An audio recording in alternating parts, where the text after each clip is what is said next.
खानदेशामध्ये पपई लागवडीच्या क्षेत्रामध्ये वाढ झालेली आहे। नंदुरबार जिल्ह्यामध्ये सुमारे 4000 हेक्टरवर पपईची लागवड झाली। तीनही जिल्ह्यांमध्ये एकूण 8000 हेक्टरवर पपईची लागवड करण्यात आली आहे। येत्या ऑगस्टमध्ये पपई पिकाच्या काढणीला सुरुवात होईल। मालेगाव तालुक्यामध्ये अवकाळी पावसामुळे कांदा बीचं मोठ्या प्रमाणामध्ये नुकसान झालेलं आहे। यंदा सर्वाधिक प्रमाणात घरीच कांदा बीज उत्पादन घेण्याकडे शेतकऱ्यांचा कल होता। मात्र बेमोसमी पावसामुळे मोठ्या प्रमाणामध्ये कांदा बीचं नुकसान झालेलं आहे आणि यामुळे शेतकरी हवालदिल आहे। गडचिरोलीच्या कोरची तालुक्यामध्ये कापून ठेवलेलं धान्य पावसामुळे भिजून शेतकऱ्यांचं प्रचंड नुकसान झालंय। त्यामुळे शेतकऱ्यांना आपला उदरनिर्वाह कसा करायचा असा प्रश्न पडलेला असून प्रशासनानं शेतीचे पंचनामे करून तत्काळ आर्थिक मदत करावी अशी मागणी शेतकऱ्यांनी लावून धरली आहे। यंदा अवकाळी पावसाने अमरावती जिल्ह्यामध्ये संत्र्यांचं उत्पादन घटणार आहे।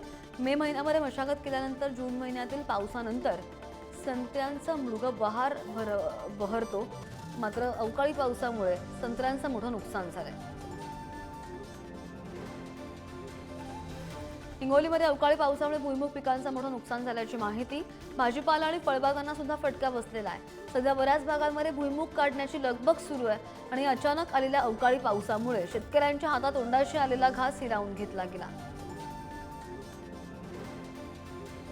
जळगाव जिल्ह्यामध्ये वादळी वाऱ्यासह झालेल्या पावसामुळे 16,548 शेतकऱ्यांचं 10,000 हेक्टरवरील पिकांचं नुकसान झालंय।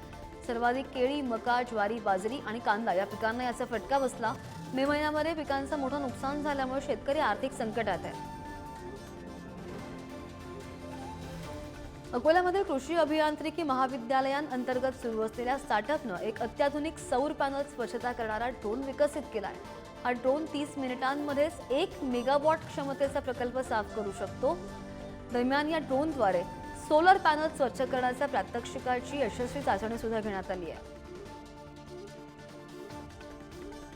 बाजारामध्ये लसणाची आवक चांगली सुरू आहे आणि त्यातील ओलावा सुद्धा कमी होताना दिसतोय। दुसरीकडे लसणाची मागणी सुद्धा वाढली आहे। लग्न समारंभांमुळे लसणाचा उठाव कायम राहण्याचा अंदाज आहे। सध्या लसणाला प्रति क्विंटल 6,000 ते 7,000 रुपये भाव मिळतोय। येत्या काही दिवसांमध्ये मागणी वाढण्याची आणि शक्यता। जालना बाजारामध्ये 200 रुपये किलोनं लाल मिरचीची विक्री होते। सध्या बाजारामध्ये मिरचीची आवक कमी आहे आणि त्यामुळे मिरचीचे दर सुद्धा वाढले। मिरचीला चांगला दर मिळतोय आणि त्यामुळे मिरची उत्पादक शेतकऱ्यांनी समाधान व्यक्त केलंय। सर्वसामान्यांच्या खिशाला मात्र कात्री बसतेय। राज्यामधील बाजारामध्ये हिरव्या मिरचीला चांगली मागणी आहे। दुसरीकडे मागील काही आठवड्यांपासून हिरव्या मिरचीची आवक कमी आहे आणि त्यामुळे मिरचीचे दर सुद्धा स्थिरावलेले आहेत। हिरव्या मिरचीला सध्या 3,000 ते 3,500 रुपयांदरम्यान दर मिळतोय।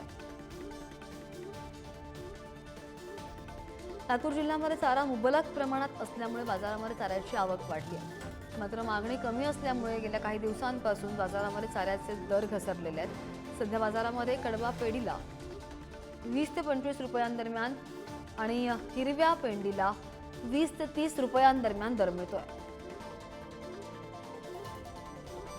नवी मुंबईमधील एपीएमसी फळ बाजारामध्ये लिची हंगामाला सुरुवात झाली। बाजारामध्ये 160 ते 180 क्विंटल लिचीची आवक होती आहे। हंगामाची सुरुवात असल्यामुळे लिचीचे दर सध्या कमी आहेत। सध्या लिचीला प्रति किलोने 200 ते 300 रुपयांदरम्यान दर मिळतोय। राज्यामधील कांदा उत्पादक जिल्ह्यांमध्ये पुढील 2 ते 3 महिन्यांमध्ये कांदा विकिरण केंद्र स्थापन करण्यात येणार आहे अशी माहिती समोर आली आहे। राज्य सरकारने कांदा विकिरण केंद्र स्थापन करण्यासाठी हालचाली सुद्धा सुरू केल्या। शेतकऱ्यांना या केंद्रांचा फायदा होईल असा दावा जाणकार करतात। जालन्यामध्ये कांदा बीज उत्पादकांचं अवकाळी पावसामुळे मोठं नुकसान झालं। जिल्ह्यामध्ये वादळी वाऱ्यासह झालेल्या पावसामुळे आणि गारपिटीमुळे कांद्याच्या गोंड्यांमधील बियाणाला कोंब फुटले आणि त्यामुळे शेतकऱ्यांचं लाखो रुपयांचं नुकसान झालं।